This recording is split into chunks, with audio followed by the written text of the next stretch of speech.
ಭಾರತ ಯುದ್ಧ ತಂತ್ರ ಇರ್ಬೋದು, ಯುದ್ಧ ನೀತಿ ಎಲ್ಲವನ್ನು ಕೂಡ ಗೊತ್ತಿರುವಂತದ್ದು ರಾಷ್ಟ್ರ. ಜೊತೆಗೆ ಪಾಕಿಸ್ತಾನ ಅನಕ್ಷರಸ್ಥ, ಕತ್ತೆ ಮೇಯಿಸ್ತಾ ಇರುವಂತ ರಾಷ್ಟ್ರ ಅದು. ಸೊ ಯಾವ ರೀತಿಯಾಗಿ ಯುದ್ಧ ಯಾವ ರೀತಿಯಾಗಿ ಮಾಡ್ಬೇಕಂತಾನೆ ಗೊತ್ತಿಲ್ಲ. ನಾಗರಿಕರ ಮೇಲೆ ದಾಳಿ ಮಾಡೋದು, ವಿಶ್ವಸಂಸ್ಥೆಯಲ್ಲಿ ಹೋಯ್ಕೊಂಡು ನಮ್ಮ ನಾಗರಿಕರ ಮೇಲೆ ಭಾರತ ದಾಳಿ ಮಾಡಿದೆ ಅಂತ ಪುಂಗಿ ಓದೋದು. ಈಗ ವಿಶ್ವಸಂಸ್ಥೆ ಗೊತ್ತಿಲ್ವಾ? ಹಾಗಾದ್ರೆ ನಾಗರಿಕರ ಮೇಲೆ ದಾಳಿ ಮಾಡ್ತಾ ಇದೆ ಭಾರತ. ಯಾವತ್ತೂ ಕೂಡ ಅಂತ ಕೆಟ್ಟ ಕಸಬಂತೂ ಮಾಡೋಕ್ ಹೋಗಲ್ಲ. ಅಲ್ಲಿ ಏನಾಗ್ತಾ ಇದೆ ಸದ್ಯ ಡೀಟೇಲ್ಸ್ ಅನ್ನ ಕೊಟ್ಟು ಹೋಗೋದಾದ್ರೆ ಅಭಿಷೇಕ್.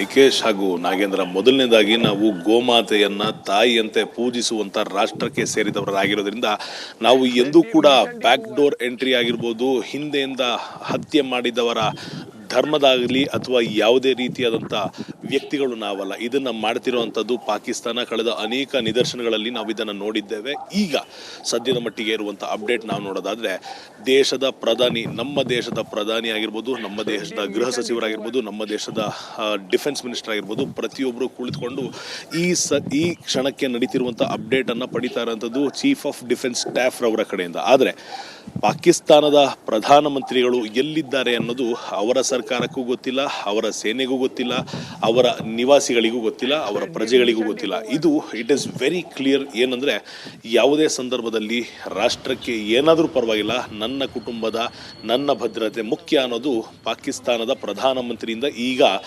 ನಡ್ಕೊಂಡಿರುವಂಥ ನೀತಿ ನೋಡಿದ್ರೆ ಗೊತ್ತಾಗ್ತಿರೋಂಥದ್ದು. ಇದು ಮೊದಲನೇ ಪಾಯಿಂಟ್ ಆಗುತ್ತೆ.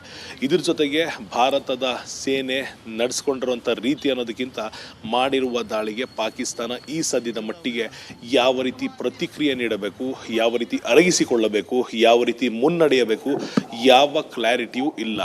ಭಾರತದ ವಿರುದ್ಧ ತಾವು ಮಾಡಿದಂಥ ಅನೇಕ ಪ್ರಯತ್ನಗಳನ್ನು ನಾವು ವಾಯು ಮಾರ್ಗದಲ್ಲೇ ತಡೆದು ನಿಲ್ಲಿಸಿದ್ದೇವೆ. ಅವರಿಗಿಂತ 1000 ಪಟ್ಟು ನಾವು ಮೇಲಿದ್ದೇವೆ ಅಂತ ಗೊತ್ತಿದ್ರೂ ಕೂಡ ಅವರು ಒಂದಿಷ್ಟು ನಾಟಕೀಯ ಬೆಳವಣಿಗೆಗಳನ್ನು ಮಾಡ್ತಾ ಇರುವಂಥದ್ದು. ಪ್ರತಿ ಬಾರಿ ಯುನೈಟೆಡ್ ನೇಷನ್ಸ್ ಆರ್ಗನೈಸೇಷನ್ಸ್ ಮುಂದೆ ಹೋಗಿ ಭಾರತ ನಮ್ಮನ್ನು ಅಟ್ಯಾಕ್ ಮಾಡ್ತಿದೆ, ಭಾರತ ನಮ್ಮನ್ನು ಕೈವಶ ಮಾಡ್ತಿದೆ, ಭಾರತ ನಮ್ಮನ್ನು ಅಂದರೆ ಬ್ಯಾಕ್ ಡೋರಿಂದ ನಮ್ಮನ್ನು ಅಟ್ಯಾಕ್ ಮಾಡ್ತಿದೆ ಅಂತ ಅನೇಕ ಸುಳ್ಳುಗಳನ್ನು ಹೇಳಿದ್ರು ಕೂಡ ಇವತ್ತು ಯುರೋಪಿಯನ್ ಯೂನಿಯನ್ ಯಾರ ಪರವಾಗಿ ನಿಂತಿದೆ, ಇವತ್ತು ರಷ್ಯಾ ಯಾರ ಪರವಾಗಿ ನಿಂತಿದೆ, ಯುರೋಪಿಯನ್ ಯೂನಿಯನ್ ಇರುವಂಥ 27 ಸದಸ್ಯರು ಯಾರ ಪರವಾಗಿ ನಿಂತಿದ್ದಾರೆ, ಅನೇಕ ರಾಷ್ಟ್ರಗಳಿಂದ ನಮ್ಮ ಪ್ರಧಾನಿಗೆ ಯಾಕೆ ಫೋನ್ ಬಂದಿದೆ, ಅನೇಕ ರಾಷ್ಟ್ರಗಳು ಯಾಕೆ ನಮ್ಮ ಪರವಾಗಿ ಬೆನ್ನೆಲುಬಾಗಿ ನಿಂತಿದೆ ಅನ್ನೋದು ಇಡೀ ವಿಶ್ವಕ್ಕೆ ಗೊತ್ತಿರುವಂಥ ಕ್ಲಿಯರ್ ಆಗಿರುವಂಥ ಒಂದು ಮೆಸೇಜ್ ಆಗಿರುವಂಥದ್ದು. ಈಗ ಸದ್ಯದ ಮಟ್ಟಿಗೆ ಶ್ರೀನಗರದಲ್ಲಿ ಇರುವಂಥ ಚಿತ್ರಣವನ್ನು ನಾನು ನಿಮಗೆ ಹೇಳಬೇಕು. ಕಳೆದ 4-6 ಗಂಟೆಗಳಿಂದ ಬ್ಲ್ಯಾಕ್ಔಟ್ ಆಗಿರುವಂಥ ಏರಿಯಾ ಈಗಲೂ ಕೂಡ ಬ್ಲ್ಯಾಕ್ಔಟ್ ಆಗಿದೆ. ಯಾಕೆ? ನಿವಾಸಿಗಳ ಭದ್ರತೆಗಾಗಿ, ಸೇನೆಯವರ ಭದ್ರತೆಗಾಗಿ. ಯಾವುದೇ ಸಂದರ್ಭದಲ್ಲಿ ಪಾಕಿಸ್ತಾನ ಮತ್ತೊಂದು ಕುತಂತ್ರವನ್ನು ಮಾಡಬಹುದು. ಯಾವ ಜೀವವು ಕೂಡ ನಮಗೆ ಮುಖ್ಯ ಅನ್ನೋದು ಇಲ್ಲಿ ನಮ್ಮ ದೇಶದಲ್ಲಿ ನಾವು ನೋಡಿರುವಂಥದ್ದು, ನಮ್ಮ ಸೇನೆಗೆ ಗೊತ್ತಿರುವಂಥದ್ದು. ಆ ಕಾರಣದಿಂದ ಜನರಿಗೆ ಸಮಸ್ಯೆ ಆಗದಂಥ ರೀತಿಯಲ್ಲಿ ಸೇನೆಗೆ ಒಂದು ವೇಳೆ ತೊಂದರೆಯಾದರೂ ಕೂಡ ಅದನ್ನು ಸೇನೆ ಮಾತ್ರ ಎದುರಿಸುವಂಥ ರೀತಿಯಲ್ಲಿ ಈ ಸದ್ಯದ ಮಟ್ಟಿಗೆ ಇಲ್ಲಿ ವ್ಯವಸ್ಥೆಯನ್ನು ಕಲ್ಪಿಸಲಾಗಿರುವಂಥದ್ದು. ಇದ್ರ ಜೊತೆಗೆ ಅನೇಕ ರಸ್ತೆಗಳು, ಅನೇಕ ಅಡ್ಡ ರಸ್ತೆಗಳು, ಅನೇಕ ಸ್ಪೆಸಿಫಿಕ್ ಏರಿಯಾಗಳು, ಸೆನ್ಸಿಟಿವ್ ಏರಿಯಾಗಳು, ಸೂಕ್ಷ್ಮಾತಿ ಸೂಕ್ಷ್ಮ ಪ್ರದೇಶಗಳಲ್ಲಿ ಅಲ್ಲಿರುವಂಥ ಪ್ರತಿಯೊಬ್ಬ ನಿವಾಸಿಯನ್ನು ಶಿಫ್ಟ್ ಮಾಡಲಾಗಿರುವಂಥದ್ದು. ಖಂಡಿತವಾಗಿಯೂ ಒಂದು ಮೇಜರ್ ರೀಸನ್ ಪಾಕಿಸ್ತಾನ ಈ ನಾಯಿ ಜಗಳ ಅಂತ ಏನು ಕರಿತೇವೆ, ಆ ನಾಯಿ ಜಗಳದಲ್ಲಿ ಅನೇಕ ಸಿವಿಲಿಯನ್ಗಳ ಜೀವವನ್ನು ತೆಗೆದುಕೊಳ್ಳುತ್ತೆ ಅಂತ ಗೊತ್ತಿದೆ. ಈಗಾಗಲೇ ಪೂಂಚ್ನಲ್ಲಿ 12 ಅಮಾಯಕ ಜೀವಗಳನ್ನು ಬಲಿ ತೆಗೆದುಕೊಂಡಿದೆ. ಇನ್ನು ಮುಂದೆ ಅದಾಗಬಾರ್ದು ಅನ್ನೋದು ಕಾರಣದಿಂದಾಗಿ ನಾವು ನಮ್ಮ ದೇಶದ, ನಮ್ಮ ಸೈನ್ಯ, ನಮ್ಮ ಸರ್ಕಾರ ಭದ್ರತೆಯನ್ನು ಕೈಗೊಂಡಿದ್ರೆ, ಮತ್ತೊಂದು ಕಡೆ ಪಾಕಿಸ್ತಾನದಲ್ಲಿ ಏನಾಗ್ತಿದೆ ಅಂತ ಮಾಹಿತಿಯನ್ನು ಕೂಡ ಪಡೆಯದೆ ತಾನು ಹೋಗಿ ಸೇಫ್ ಆಗಿ ಕುಳಿತಿರುವ ಸ್ಥಳವನ್ನು ಯಾರಿಗೂ ತಿಳಿಸದಂತ ಪ್ರಧಾನಿ ಅಭಿಷೇಕ್ ಹಾಗೆ ಸಂಪರ್ಕದಲ್ಲಿ ಇದು ಈ ಕ್ಷಣದ ಮತ್ತೊಂದು ಬಿಗ್ ಅಪ್ಡೇಟ್ ಈಗ ಲಭ್ಯವಾಗ್ತಾ ಇದೆ. ಪಾಕಿಸ್ತಾನದ ರೇಂಜರ್ಗಳಿಂದ ಮತ್ತೊಮ್ಮೆ ಓಪನ್ ಫೈರ್ ಆಗುವಂತ ಕೆಲಸ ಆಗಿದೆ ಗಡಿ ಭಾಗದಲ್ಲಿ. ಪಾಕ್ ಪ್ರಧಾನಿ ಬೆನ್ನಲ್ಲೇ ಸೇನಾ ಅಧ್ಯಕ್ಷ ಪರಾರಿಯಾಗಿದ್ದಾರೆ ಅನ್ನೋದು ಒಂದು ಕಡೆ ಆದ್ರೆ, ಪಾಕ್ ಸೇನಾ ಅಧ್ಯಕ್ಷ ಕೂಡ ಪರಾರಿಯಾಗಿದ್ದಾನೆ.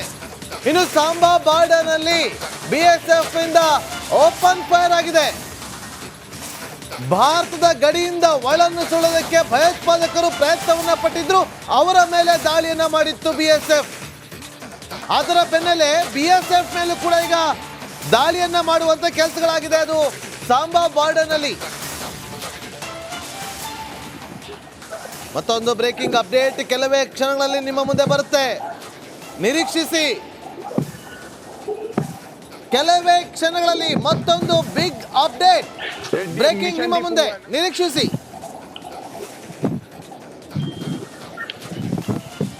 ಪಾಕಿಸ್ತಾನದ ಕಡೆಯಿಂದ ಒಂದು ಬುಲೆಟ್ ಬಂದ್ರೆ ನಮ್ಮ BSF ಯೋಧರು 10 ಬುಲೆಟ್ಗಳಿಂದ ಪ್ರತಿದಾಳಿಯನ್ನ ಮಾಡ್ತಿದ್ದಾರೆ. 10 ಬುಲೆಟ್ಗಳಿಂದ. ಮಿಷನ್ ಡಿಪೋ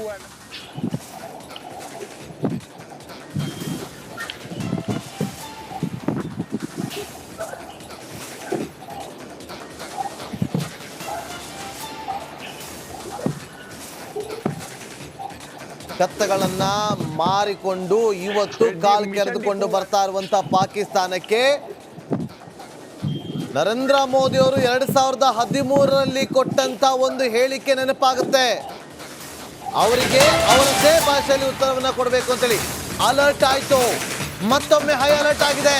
ಇದು ಈ ಕ್ಷಣದ ಮತ್ತೊಂದು ಬಿಗ್ ಅಪ್ಡೇಟ್ ಬ್ರೇಕಿಂಗ್. ಜಮ್ಮುವಿನಲ್ಲಿ ಇಲ್ಲಿಯವರೆಗೂ ಕೂಡ ಬ್ಲಾಕ್ಔಟ್ ತೆರೆಯಲಾಗಿತ್ತು. ಈಗ ಮತ್ತೊಮ್ಮೆ ಬ್ಲಾಕ್ಔಟ್, ರೆಡ್ ಅಲರ್ಟ್ ಅನ್ನ ಘೋಷಣೆ ಮಾಡಲಾಗಿದೆ. ಮತ್ತೊಮ್ಮೆ ಬ್ಲಾಕ್ಔಟ್ ಮಾಡಲಾಗಿದೆ. ಇದೀಗ ರೆಡ್ ಅಲರ್ಟ್ ಅನ್ನ ಘೋಷಣೆ ಮಾಡಲಾಗಿದೆ. ಸೈರನ್ ಮೊಳಗ್ತಾ ಇದೆ ಜಮ್ಮುವಿನಲ್ಲಿ. ಕ್ಷಣಕ್ಕೂ ಕೂಡ ಪರಿಸ್ಥಿತಿ ಬಿಗಡಾಯಿಸ್ತಾ ಇದೆ. ಪಾಕಿಸ್ತಾನ ಇನ್ನೂ ಕೂಡ ತೆಪ್ಪಗಾಗದೆ ಕಾಲ್ ಕೆರ್ಕೊಂಡು ಬರ್ತಾ ಇದೆ. ಅದಕ್ಕಿನ್ನೂ ಗೊತ್ತಿಲ್ಲ. ಆಪರೇಷನ್ ಸಿಂಧೂರು ಈ ಹಿಂದೆ ಎಲ್ಲ ಆಯ್ತಲ್ಲ, ಬಾಲಾಕೋಟ್ ಸ್ಟ್ರೈಕ್, ಸರ್ಜಿಕಲ್ ಸ್ಟ್ರೈಕ್, ಉರಿ ಸ್ಟ್ರೈಕ್, ಇದೆಲ್ಲ ಆಯ್ತಲ್ವಾ. ಬಂದ್ರು, ಹೊಡೆದ್ರು, ಹೋದ್ರು, ಭಾರತವ್ರು ಅಲ್ಲಿಗೆ ಸುಮ್ಮನೆ ಆಗ್ತಾರೆ ಅಂತೇಳಿ ಗೊತ್ತಿಲ್ಲ ಅವ್ರಿಗಿನ್ನ. ಈ ಆಪರೇಷನ್ ಸಿಂಧೂರ ಕಂಟಿನ್ಯೂ ಆಗಿದೆ ಅಂತೇಳಿ. ಆಪರೇಷನ್ ಸಿಂಧೂರ ಕಂಟಿನ್ಯೂ ಆಗಿದೆ, ಸ್ಟಾಪ್ ಆಗಿಲ್ಲ. ಭಾರತದವ್ರು ಬಂದ್ರು, ಹೊಡೆದ್ರು, ಹೋಗಿ ಮಲ್ಕೊಂಡ್ಬಿಡ್ತಾರೆ ಅಂತ ಅನ್ಕೊಂಡಿದ್ದಾರೆ. 26 ಜನರ ಹಣೆಯಲ್ಲಿದ್ದಂಥ ಕುಂಕುಮವನ್ನ ಅಳಿಸುವಂತ ಕೆಲಸವನ್ನ ಮಾಡಿದಂಥ ನರ ರಾಕ್ಷಸರಿಗೆ ಪಾಠವನ್ನ ಕಲಿಸುವಂತ ಕೆಲಸ ಭಾರತ ಮಾಡ್ತಾ ಇದೆ. ಮಿಷನ್ ಡಿಪೋ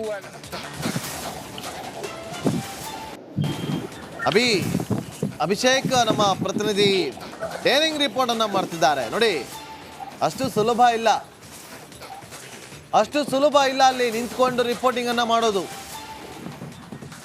ಯುದ್ಧ ಭೂಮಿಯಲ್ಲಿ ನಿಂತ್ಕೊಂಡು ವರದಿಗಾರಿಕೆಯನ್ನ ಮಾಡೋದಕ್ಕೆ ಒಂದಲ್ಲ ಎರಡಲ್ಲ 10 ಗುಂಡಿಗೆ ಬೇಕು. ಯಾಕೆಂದ್ರೆ ಯಾವಾಗ ಎಲ್ಲಿಂದ ಬಂದು ಅಲ್ಲಿ ಸೆಲ್ಗಳ ದಾಳಿ ಆಗುತ್ತೋ, ಮಿಸೈಲ್ಗಳ ದಾಳಿ ಆಗುತ್ತೋ, ಯಾವಾಗ ಸೈರನ್ ಮೊಳಗುತ್ತೋ, ಯಾವಾಗ ಅಲರ್ಟ್ ಆಗಬೇಕು, ಅದರ ಅನುಭವ ನನಗಾಗಿದೆ. ಈಗ ಅಭಿಷೇಕ್ ಆ ಜಾಗದಲ್ಲಿದ್ದಾರೆ.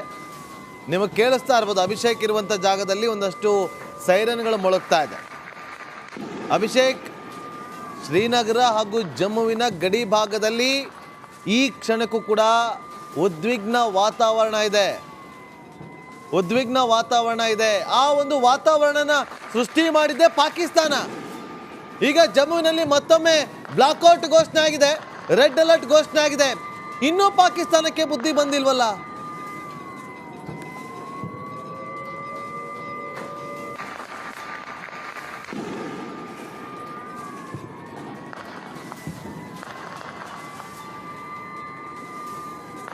ನಾಗೇಂದ್ರ, ಒಂದು ಸಣ್ಣ ಅಪ್ಡೇಟ್ ಅನ್ನು ಈ ಸಂದರ್ಭದಲ್ಲಿ ನಾವು ಕೊಡಲೇಬೇಕಾಗತ್ತೆ. ಇವತ್ತು ಬೆಳಿಗ್ಗೆಯಿಂದ ಸಂಜೆವರೆಗೂ ನಾವಿದ್ದಂಥ ಲೊಕೇಶನ್ ಬಂದು ಉರಿನಲ್ಲಿ ನಿನ್ನೆ ಹಾಗೂ ಮೊನ್ನೆ ಹಾಗೂ ಅದರ ಹಿಂದಿನ ದಿನ ಫೈರಿಂಗ್ ಆಗಿರುವಂಥದ್ದು, ಶೆಲ್ಲಿಂಗ್ ಆಗಿರುವಂಥದ್ದು, ಅನೇಕ ಕುಟುಂಬಗಳನ್ನು ಅಲ್ಲಿ ಭದ್ರತೆಗಾಗಿ ಒಂದು ಸೇಫ್ ಹೌಸ್ನಲ್ಲಿ ಇಡಲಾಗಿದೆ. ಸ್ಥಳೀಯ ಶಾಸಕರಲ್ಲಿ ಬಂದಿದ್ರು, ರಿಪಬ್ಲಿಕನ್ ಜೊತೆ ಮಾತನಾಡಿದ್ದಾರೆ. ಅವರು ಒಂದು ಮಾತನ್ನು ಹೇಳಿದ್ರು, ನಮ್ಮ ಕಷ್ಟ ಯಾರಿಗೂ ಬೇಡ, ನಮ್ಮ ಕಷ್ಟ ಯಾವ ಜನರಿಗೂ ಅರ್ಥ ಆಗಲ್ಲ, ಇಲ್ಲಿ ನೆಲೆಸ್ತಿರುವಂಥ ಜನರ ಕಷ್ಟ ಇಲ್ಲಿರುವ ಜನರಿಗೆ ಗೊತ್ತಾಗುವಂಥದ್ದು.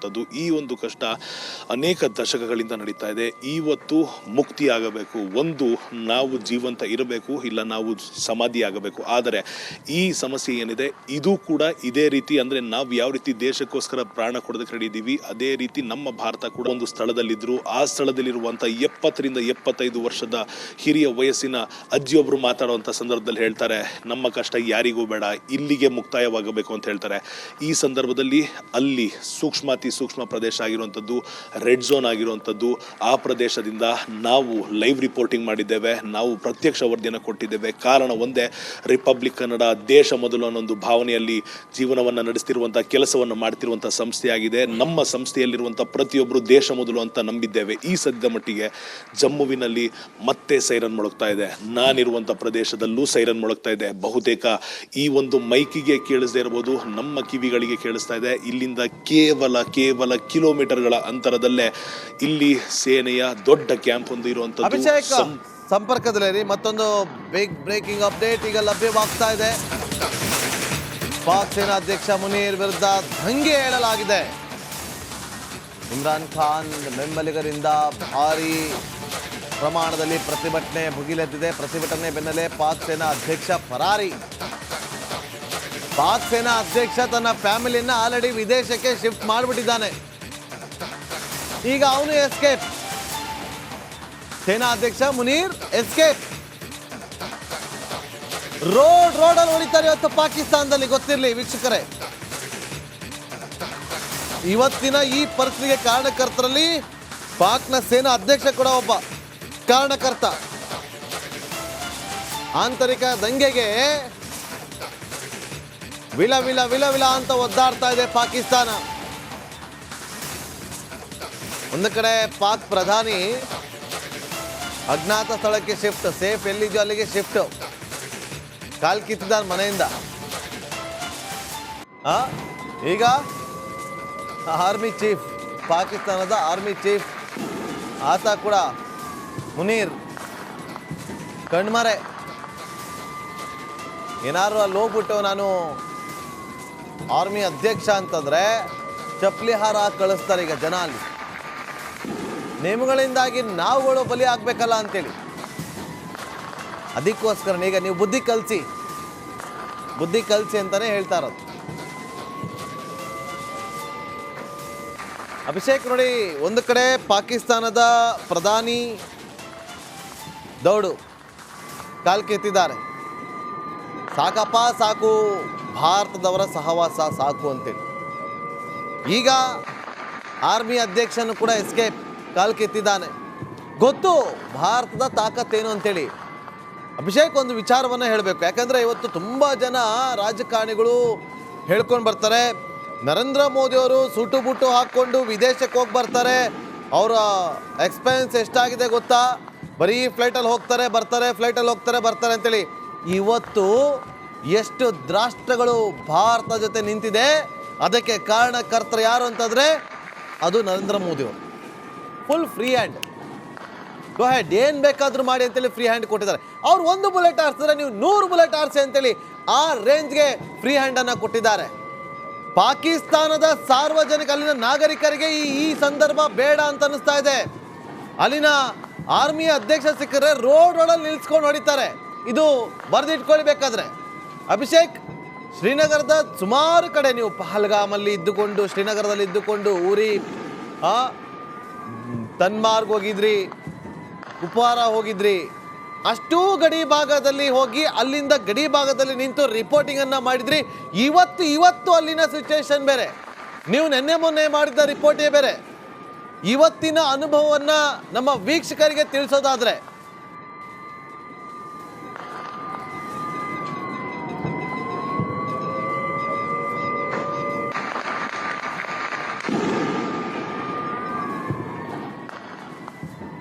ನಾಗೇಂದ್ರ, ಮೊದಲನೇದಾಗಿ ಶ್ರೀನಗರದಿಂದ ನಾವು 120 ಕಿಲೋಮೀಟರ್ ಅಂತರದಲ್ಲಿರುವಂಥ ಉರಿಗೆ ಹೋಗಿದ್ವಿ. ಆ ಒಂದು ಬಾರ್ಡರ್ನಿಂದ ಕೇವಲ ಕಣ್ಣ ಅಳತೆಗೆ ಕೇವಲ 2 ಕಿಲೋಮೀಟರ್ ಅಂತರದಲ್ಲಿ ನಮ್ಮ ಬಾರ್ಡರ್ ಕಾಣುತ್ತೆ. ಆ ಪ್ರದೇಶದಲ್ಲಿ ಕಳೆದ 3-4 ದಿನಗಳ ಹಿಂದೆ ಹೋಗಿದ್ದಕ್ಕೂ, ಆಪರೇಷನ್ ಸಿಂಧೂರದ ನಂತರ ಹೋಗಿದ್ದಕ್ಕೂ ದೊಡ್ಡ ಬದಲಾವಣೆ ಇದೆ. ಕಾರಣ ಏನು? ಗ್ರಾಮದಲ್ಲಿರುವಂಥ ಪ್ರತಿಯೊಂದು ಮನೆಯಲ್ಲಿ ಯಾವ ವಸ್ತುಗಳು ಎಲ್ಲೆಲ್ಲಿದ್ದಾವೋ ಅಲ್ಲೇ ಇದೆ. ಮನೆಯಲ್ಲಿರೋ ಬಟ್ಟೆಗಳು ಹಾಗೇ ಇದೆ. ಮನೆಯ ಮಾಲೀಕರಾಗಿರ್ಬೋದು, ಮಕ್ಕಳಾಗಿರ್ಬೋದು, ಯಾರೂ ಕೂಡ ಮನೆಯಲ್ಲಿಲ್ಲ. ಕಾರಣ ಒಂದೇ, ಕಂಟಿನ್ಯೂಸ್ ಆಗಿ ಶೆಲ್ಲಿಂಗ್ ಆಗ್ತಿದೆ. ನಾವು ಇಲ್ಲಿ ಬದುಕೋದಕ್ಕೆ ಅಸಾಧ್ಯ. ಸಣ್ಣ ಪುಟ್ಟ ಗುಂಡಿನ ದಾಳಿನಾದರೆ ತಡಿಬೋದು, ಆದರೆ ಫಿರಂಗಿಗಳಲ್ಲಿ ಶೆಲ್ಗಳನ್ನು ಹಾಕಿ ಹಾರಿಸ್ತಾ ಇದ್ದಾರೆ. ದಿಕ್ಕೇ ಇಲ್ಲದಂತೆ ಹಾರಿಸ್ತಾ ಇದ್ದಾರೆ ಪಾಕಿಸ್ತಾನ. ಕಳೆದ ಅನೇಕ ವರ್ಷಗಳಿಂದ ಇದು ಮುಂದುವರ್ಸ್ಕೊಂಡು ಬಂದಿತ್ತು, ಆದರೆ 4 ವರ್ಷಗಳ ಹಿಂದೆ ನಿಂತಿತ್ತು, ಈಗ ಮತ್ತೆ ಆರಂಭ ಮಾಡಿದ್ದಾರೆ. ಯಾರಿಗೂ ಜೀವದ ಭದ್ರತೆ ಇಲ್ಲ, ಆ ಕಾರಣದಿಂದ ನಾವು ಬಂಕರ್ಗಳಿಗೆ ಶಿಫ್ಟ್ ಆಗ್ತೇವೆ, ಮತ್ತೆ ಆರ್ಮಿ ಸೂಟ್ಸ್ ಇರುವಂಥ ಕಡೆಗೆ ಶಿಫ್ಟ್ ಆಗ್ತೇವೆ ಅಂತ ಇಡೀ ಊರಿಗೆ ಊರೇ ಪ್ರತಿಯೊಂದು ಪ್ರಾಣಿ ಸಮೇತ ಬಂಕರ್ಗಳ ಕಡೆಗೆ ಶಿಫ್ಟ್ ಆಗಿರುವಂಥದ್ದು. ಬಂಕರ್ಗಳಿನ ಚಿತ್ರಣವನ್ನು ಇವತ್ತು ನಿಮ್ಮ ರಿಪಬ್ಲಿಕ್ ಕನ್ನಡ ಆ ಒಂದು ಸೂಕ್ಷ್ಮ ಪ್ರದೇಶದಿಂದ ನಾವು ಲೈವ್ನಲ್ಲಿ ತೋರಿಸಿದ್ದೇವೆ, ವಾಕ್ ಥ್ರೂ ಮಾಡಿ ಕಳಿಸಿದ್ದೇವೆ. ಅಲ್ಲಿನ ವಾಸ್ತವ ಚಿತ್ರಣವನ್ನು ನಾವು ತೋರಿಸಿರುವಂಥದ್ದು ಒಂದು ಕಡೆ ಆದರೆ, ಮತ್ತೊಂದು ಕಡೆ ಒಂದು ಹೊತ್ತು ಊಟ ಮಾಡಲಿಕ್ಕೂ ಕೂಡ ಅಲ್ಲಿರುವಂಥ ಜನರಿಗೆ ಸಮಸ್ಯೆ ಆಗಿದೆ. ಕಾರಣ ಪಾಕಿಸ್ತಾನ. ಅಲ್ಲಿರುವಂಥ ಮಕ್ಕಳಿಗೆ ಓದೋದಕ್ಕೆ ಸಮಸ್ಯೆ ಆಗಿದೆ. ಕಾರಣ ಪಾಕಿಸ್ತಾನ. ಅಲ್ಲಿರುವಂಥ ಮಕ್ಕಳಿಗೆ ರಜೆ ಬಂದರೂ ಕೂಡ ಆಟವಾಡಲಿಕ್ಕಿಲ್ಲ, ನೆಮ್ಮದಿಯಾಗಿರ್ಲಿಕ್ಕಿಲ್ಲ, ಸಂತೋಷವಾಗಿರ್ಲಿಕ್ಕಿಲ್ಲ. ಕಾರಣ ಪಾಕಿಸ್ತಾನ. ಅಲ್ಲಿರುವಂಥ ಜನರು ಇವತ್ತು ಕೂಡ ಜೀವವನ್ನು ಕೈಯಲ್ಲೇ ಹಿಡಿದು ನಡಿಬೇಕಾದಂಥ ಪರಿಸ್ಥಿತಿ, ಅನಿವಾರ್ಯತೆ ಎದುರಾಗಿದೆ. ಕಾರಣ ಪಾಕಿಸ್ತಾನ. ಅಲ್ಲಿರುವಂಥ ಜನರು ನಮ್ಮನ್ನು ಭಾರತಕ್ಕೆ ನೆಮ್ಮದಿಯಾಗಿ ಇರೋದಕ್ಕೆ ಬಿಟ್ಬಿಡಿ, ನಾವು ಹೇಗೋ ಭಾರತದ ಜೊತೆಗೆ ಇರ್ತೀವಿ ಅಂದರೂ ಬಿಡದೇ ಇರುವಂಥದ್ದು ಪಾಕಿಸ್ತಾನ. ಪ್ರತಿ ರಾತ್ರಿ ಸೀಸ್ ಫೈರ್ನ ಉಲ್ಲಂಘನೆ ಮಾಡ್ತಿರೋದು, ಗುಂಡಿನ ದಾಳಿಯನ್ನು ಮಾಡ್ತಿರೋದು, ಶೆಲ್ ಫೈರಿಂಗ್ನ ಮಾಡ್ತಿರೋದು ಪಾಕಿಸ್ತಾನ. ಅದ್ರ ಜೊತೆಗೆ ಅಲ್ಲಿರುವಂಥ ಅನೇಕ ನ್ಯಾಚುರಲ್ ರಿಸೋರ್ಸನ್ನು ಎಕ್ಸ್ಪ್ಲಾಯ್ಟ್ ಮಾಡ್ತಿರೋದು, ಅವರ ಟೆರರ್ ಬೇಸ್ ಕ್ಯಾಂಪ್ ಮಾಡ್ಕೊಂಡಿರೋದು, ಫೈರ್ ಮಾಡೋದಕ್ಕೆ ಜಾಗವನ್ನು ಮಾಡ್ಕೊಂಡಿರುವಂಥದ್ದು ಪಾಕಿಸ್ತಾನ. ಇವಿಷ್ಟು ಪಾಕಿಸ್ತಾನ ಮಾಡ್ತಿದೆ ಅಂದಾಗ ಅವರಿಗೆ ತಕ್ಕ ಉತ್ತರವನ್ನು ನೀಡಬೇಕು ಅನ್ನೋದು ಅಲ್ಲಿನ ಪ್ರತಿಯೊಬ್ಬ ನಿವಾಸಿಯ ಬೇಡಿಕೆ ಆಗಿರುವಂಥದ್ದು. ಇವತ್ತು ಅವರ ಬಾಯಿನಲ್ಲಿ ಕ್ಯಾಮರಾದ ಹಿಂದೆ ಬಂದ ಒಂದು ಮಾತು ಏನಂದರೆ, ಕೊನೆ ಪಕ್ಷ ಇವತ್ತು ನಮ್ಮ ಜೀವ ಹೋದರೂ ಪರವಾಗಿಲ್ಲ, ಪೂರ್ಣ ಪ್ರಮಾಣದಲ್ಲಿ ಪಾಕಿಸ್ತಾನವನ್ನು ಭಾರತೀಯ ಸೇನೆ ಕೈವಶಕ್ಕೆ ತೆಗೆದುಕೊಳ್ಬೇಕು, ಪಾಕಿಸ್ತಾನ ಪೂರ್ಣ ಪ್ರಮಾಣದಲ್ಲಿ ನಶಿಸಿ ಹೋಗಬೇಕು, ಭೂಪಟದಲ್ಲಿ ಪಾಕಿಸ್ತಾನವೇ ಇರಲಿಲ್ಲ ಎಂಬ ರೀತಿಯಲ್ಲಿ ಇವತ್ತು ಘಟನೆ ನಡೆಯಬೇಕು. ಮತ್ತೊಂದು ದಿನ ನಾವು ಯಾರು ಜೀವಂತ ಇಲ್ದಿದ್ರೂ ಪರವಾಗಿಲ್ಲ, ಪಾಕಿಸ್ತಾನದ ಭೂಪಟ ಮುಂದೊಂದು ದಿನ ವರ್ಲ್ಡ್ ಮ್ಯಾಪ್ ಬದಲಾದಾಗ ಅದು ಕೂಡ ಭಾರತದ ಭಾಗವಾಗಬೇಕು.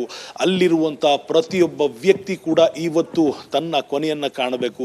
ಇಂತಹ ಬಲಿಷ್ಠ ಸೇನೆ ನಮ್ಮ ಬಳಿ ಇದ್ರೂ ಕೂಡ ನಾವು ಮಾನವೀಯ ದೃಷ್ಟಿಯಿಂದ ಇಷ್ಟು ವರ್ಷಗಳ ಕಾಲ ಸುಮ್ಮನಿದ್ದೇವೆ. ಆದರೆ ಇನ್ನು ಮುಂದೆ ಪ್ರಧಾನಿ ಮೋದಿರವರು ಈ ರೀತಿ ಕಾಯೋದು ಬೇಡ, ತಾಳ್ಮೆ ಬೇಡ, ರಾಜಕೀಯ ಏನೇ ಇರಲಿ ಪಾಕಿಸ್ತಾನವನ್ನು ಪೂರ್ಣ ಪ್ರಮಾಣದಲ್ಲಿ ನಾಶ ಮಾಡಬೇಕು.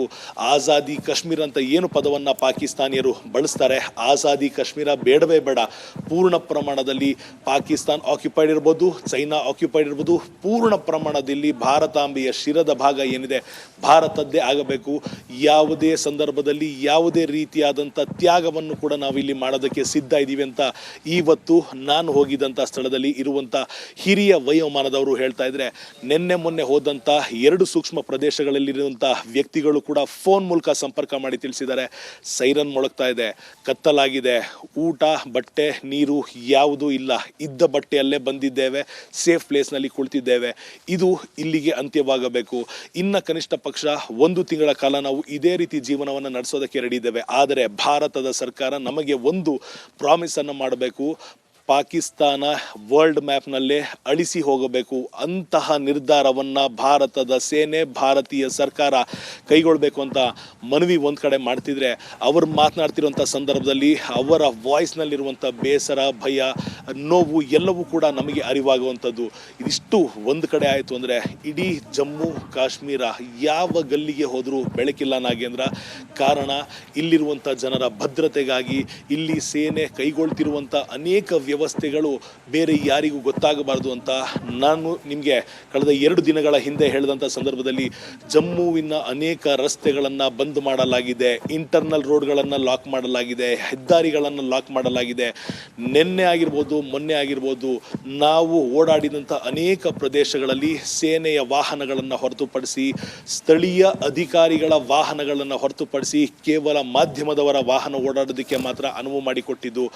ಆದರೂ ಕೂಡ ಇವತ್ತು 100% ಬ್ಲಾಕೇಜ್ ಆಗಿರುವಂಥ ಚಾನ್ಸಸ್ಸನ್ನು ನಾವು ನೋಡಿದ್ದೇವೆ.